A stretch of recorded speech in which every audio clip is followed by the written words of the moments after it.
Hello guys, അനിമെന്റോർ സ്റ്റോറീസിന്റെ പുതിയൊരു വീഡിയോയിലേക്ക് എല്ലാവർക്കും സ്വാഗതം. ഈ വീഡിയോയിൽ നമ്മൾ വൺ പീസിന്റെ ചാപ്റ്റർ 1173 സ്പോയിലേഴ്സ് ആണ് എക്സ്പ്ലെയിൻ ചെയ്യാനായിട്ട് പോകുന്നത്. എന്റെ എക്സ്പ്ലനേഷൻ നിങ്ങൾക്ക് ഇഷ്ടപ്പെട്ടാൽ വീഡിയോ ഉറപ്പായിട്ടും ലൈക്ക് ചെയ്യണം. അതേപോലെ തന്നെ ഷെയർ, കമന്റ്, ഹൈപ്പ് ഇതൊക്കെ ചെയ്യാൻ മറക്കരുത്.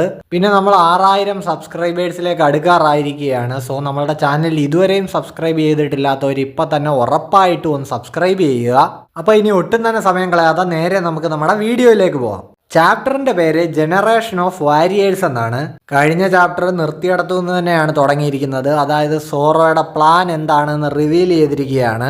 നമ്മളുടെ കുറെ സബ്സ്ക്രൈബേഴ്സ് കഴിഞ്ഞ വീഡിയോയിൽ കമന്റ് ചെയ്തതുപോലെ തന്നെ സോറോയുടെ പ്ലാൻ എന്ന് പറയുന്നത് മറ്റൊന്നും ആയിരുന്നില്ല, ജസ്റ്റ് നേരെ കയറി അങ്ങ് അറ്റാക്ക് ചെയ്യുക. സോറോ നേരെ ഈ ജയൻസിന്റെ തലയെ ചവിട്ടി ചാടി ചെന്ന് ഡോമി റിവേഴ്സിയിൽ പെട്ട ജയൻസിനെ എല്ലാം സ്ലാഷ് ചെയ്തു വിടുകയാണ്. അങ്ങനെ സാക്ഷാൽ ഡോറിയും ബ്രോഗിയും സോറോയുടെ മുന്നിൽ വന്ന് നിൽക്കുകയാണ്.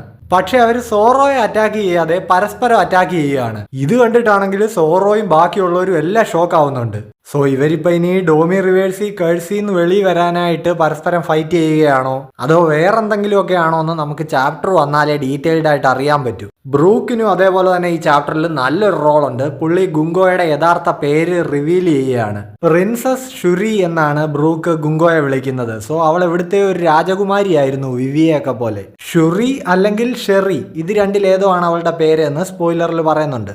ഇപ്പോൾ ഈ ഗുങ്കോ പ്രിൻസസ് ഷെറി തന്നെയാണെന്ന് ബ്രൂക്ക് ഉറപ്പിക്കുന്നുണ്ട്. അതായത് രണ്ടു പേർക്കും ഒരേപോലെയുള്ള ഫീച്ചേഴ്സ്, നീല തലമുടിയും പിന്നെ 2 കളറിലുള്ള കൃഷ്ണമണിയും. സ്വന്തം അച്ഛനെ കൊന്ന രാജകുമാരിയാണ് അവൾ എന്നും ബ്രൂക്ക് പറയുന്നുണ്ട്. അവളുടെ അച്ഛനായിരുന്നു ഓൺജിൻ. ഇപ്പോൾ ഷെറി പ്രിൻസസ് ആവുമ്പോൾ അവളുടെ അച്ഛൻ അവിടുത്തെ രാജാവാണല്ലോ. ഈ ഓൺജിൻ എന്ന് പറയുന്നത് ബ്രൂക്കിനെ ഒരുപാട് സഹായിച്ചിട്ടുള്ള ആളായിരുന്നു. അതായത് നമ്മളുടെ ലൂഫിക്ക് ഷാങ്സ് എങ്ങനെയാണോ അതുപോലെ. സോ അപ്പോൾ ഫ്ലാഷ് ബാക്ക് അത് തന്നെ ആയിരിക്കും ഗൈസ്. ബ്രൂക്ക് ഏതോ ഒരു രാജ്യത്തെ നൈറ്റ് ആയിരുന്നു എന്ന് പറഞ്ഞിരുന്നല്ലോ. ആ രാജ്യത്തെ രാജാവായിരുന്നു ഈ ഓൺജിൻ. അയാളുടെ മകളായിരുന്നു ഗുങ്കോ, അതായത് പ്രിൻസസ് ഷെറി. അവള് സ്വന്തം അച്ഛനെ കൊന്നു എന്ന് പറയുന്നുണ്ട്. അതിപ്പോ ഈ ലോക്കി ഹെറാൾഡിനെ കൊന്നു എന്ന് പറയുന്നത് പോലത്തെ എന്തെങ്കിലും കഥ അതിന്റെ പിന്നിൽ കാണും. ആ ജസ്റ്റ് നമ്മളെ കാണിച്ച ഫ്ലാഷ് ബാക്കില് ഗുങ്കോ അച്ഛാന്ന് വിളിച്ച് കരയുന്നൊക്കെ ഉണ്ടല്ലോ. So another flash back loading ആണെന്ന് തോന്നുന്നു.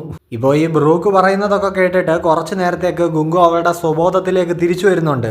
ബ്രൂക്ക് അവളുടെ അടുത്തേക്ക് ചെല്ലാൻ നോക്കുമ്പോഴേക്കും ഇമു വീണ്ടും ഗുങ്കോയെ കൺട്രോൾ ചെയ്യുകയാണ്. അവളപ്പോൾ ബ്രൂക്കിനെ അറ്റാക്ക് ചെയ്യാൻ തുടങ്ങുന്നു. കൂടെ തന്നെ അവൾ ബ്രൂക്കിനോട് ഓടി രക്ഷപ്പെടാനും പറയുന്നുണ്ട്. ഹെറാൾഡിന് സംഭവിച്ചതുപോലെയുള്ള ഒരവസ്ഥ. ഇപ്പോൾ ഒരു ജയന്റ് ചെറുക്കന്റെ അമ്മയുടെ രൂപത്തിലുള്ള ഒരു മോൺസ്റ്ററിനെ കില്ലിംഗ്ഹാം ഉണ്ടാക്കിയെടുത്തിട്ടുണ്ടല്ലോ. അതിനെ ഒരു കോംബോ അറ്റാക്ക് ചെയ്ത് വീഴ്ത്താനായിട്ട് പോവാണ്. ആര്? നമ്മളുടെ ഗോൾഡ്ബർഗും ഗേഡും.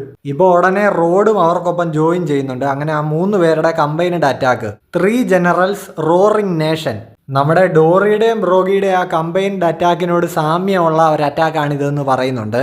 ഇപ്പൊ ഇവർ ഈ അറ്റാക്ക് ചെയ്ത മോൺസ്റ്റർ നേരെ സോമേഴ്സിന്റെ മണ്ടയ്ക്കാണ് ചെന്ന് വീഴുന്നത്. അങ്ങേരിപ്പോ ആ മോൺസ്റ്ററിനെ തിരിച്ചടിച്ചു വിടുന്നുണ്ട്. സോ ഇപ്പൊ അത് ചെന്ന് ലാൻഡ് ചെയ്യുന്നത് ഈ കൊച്ചു കുട്ടികളെ ഇവിടുന്ന് കൊണ്ടുപോകാനായിട്ട് പോർട്ടില് ഇവരൊരു കപ്പൽ കൊണ്ടിട്ടിട്ടില്ലേ, അതിന്റെ മണ്ടയ്ക്കാണ്. അങ്ങനെ ആ കപ്പൽ തവിട് പൊടിയാവുന്നുണ്ട്. ഇത്രയും കഷ്ടപ്പെട്ട് ഇവന്മാർ ആ പിള്ളേരെ പോർട്ട് വരെ എത്തിച്ചിട്ട് ഇപ്പൊ എന്തായാലും ആ പ്ലാനിൽ ഒരു തീരുമാനമായി. ആൻഡ് ഇത് കണ്ട സോമേഴ്സിന്റെ റിയാക്ഷൻ വാസ് ലൈക്ക് അപ്പോ ഗൈസ്, അവിടെ നമ്മുടെ ഈ ചാപ്റ്റർ അവസാനിക്കുകയാണ്. എൻ്റെ ഒരു സന്തോഷ വാർത്ത, അടുത്ത ആഴ്ചയും ബ്രേക്കില്ല.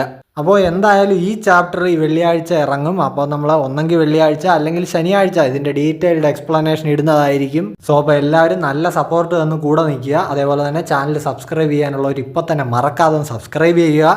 ചാപ്റ്ററിന്റെ ഡീറ്റെയിൽഡ് എക്സ്പ്ലനേഷനുമായിട്ട് ഉടനെ തന്നെ കാണുന്നവരേക്കും എല്ലാവർക്കും ബൈ ബൈ.